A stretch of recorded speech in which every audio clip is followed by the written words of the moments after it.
Hey guys, how you going? Hope you're all doing very well. This afternoon I'm going to be doing another movie review. This movie is a thriller from South Korea, Korean language English subs, released in the year 2014, directed by Sung Bo Shim, and this film is called Sea Fog. Here in Australia it's known as Haimu, but I believe the more common name is Sea Fog, and so if you can't find it under one title, please look for it under the other. So the story of Sea Fog, it's about this captain of a fishing trawler that is in a very desperate situation. He and his crew are not catching enough fish to make ends meet, and his wife is also cheating on him, and so things are really looking down, and then there's a possibility that he might have to sell his beloved boat. So he really doesn't want to do this, and he'll do anything to prevent that from happening.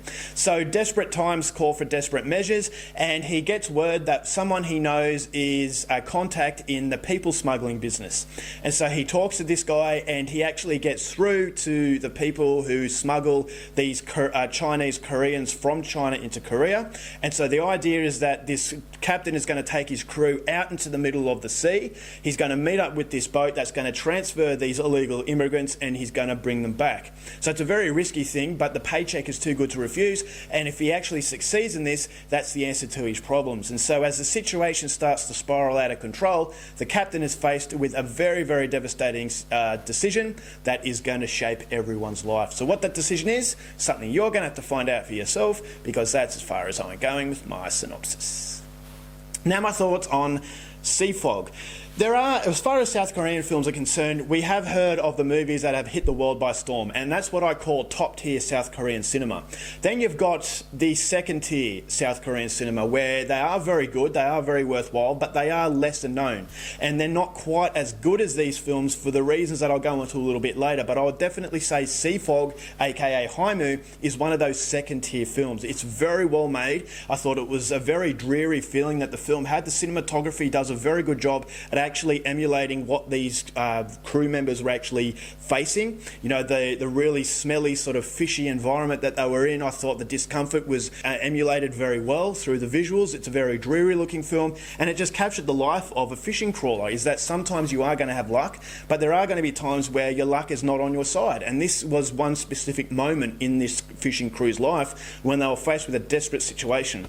And that desperate situation is emulated through the screen very, very well. And so it's a very high-end production, and that production is used in a way where I thought it captures a genuine dark mood. And that dark mood was on everyone's minds as far as, you know, what we do for a good paycheck. And so these are good people doing things where they have been forced to due to their current situation. And so as far as a situational thriller, I thought it was actually really well done. I really like the setting of out in the open ocean.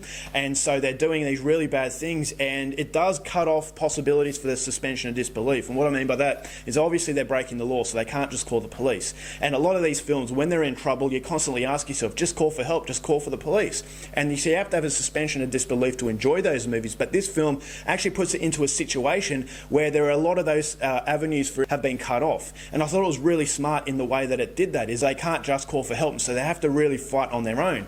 And so it's every man for himself on this fishing trawler, and as the situation spirals out of control, you're never quite sure where this movie is going to go, is because I thought I had a fairly good grip on the predictability of this movie, but it does change its mood very quickly about halfway through, and it does take you on a different turn, and it spins you out of control, and then all of a sudden you don't have that sense of, you know, predictability. You don't have that sense that you're playing fortune teller. So as far as a situational thriller, I thought it was really, really well done. It's a very brutal film, a lot more brutal than I thought it would be, and there's one scene that was very, very haunting. I'm not going to tell you what it is, but a lot of people will appreciate it. It was a lot more haunting than I anticipated, and so the film does have a very dark sense of desperation about it, and that desperation is intensified through the performances, through the cinematography, and the situations that appear in front of these people. And you ask yourself, as a viewer, what would you do in a similar situation? And so it's basically getting yourself being completely overwhelmed by a situation, and how that situation has just swallowed you whole and spat you back out. And so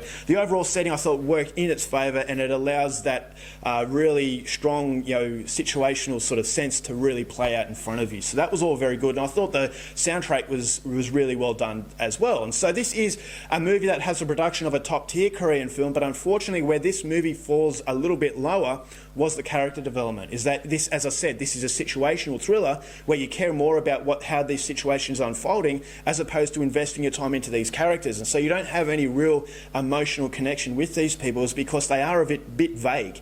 And so there are emotional moments where it turns on the heartstrings. It's a little bit melodramatic.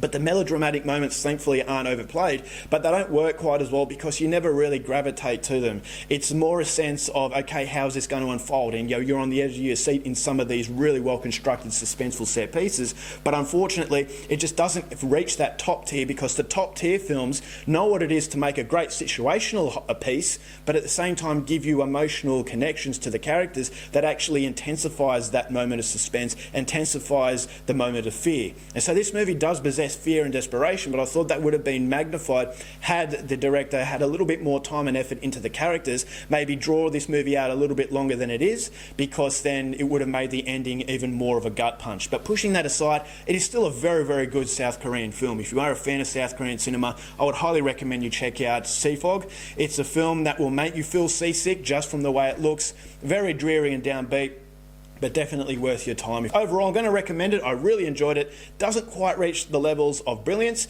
but it's still definitely worth your time. I'm going to give this film 3.5 stars. Alright guys, that's it for my review. Hope you enjoyed it. Till next time, keep watching movies and I'll see you there.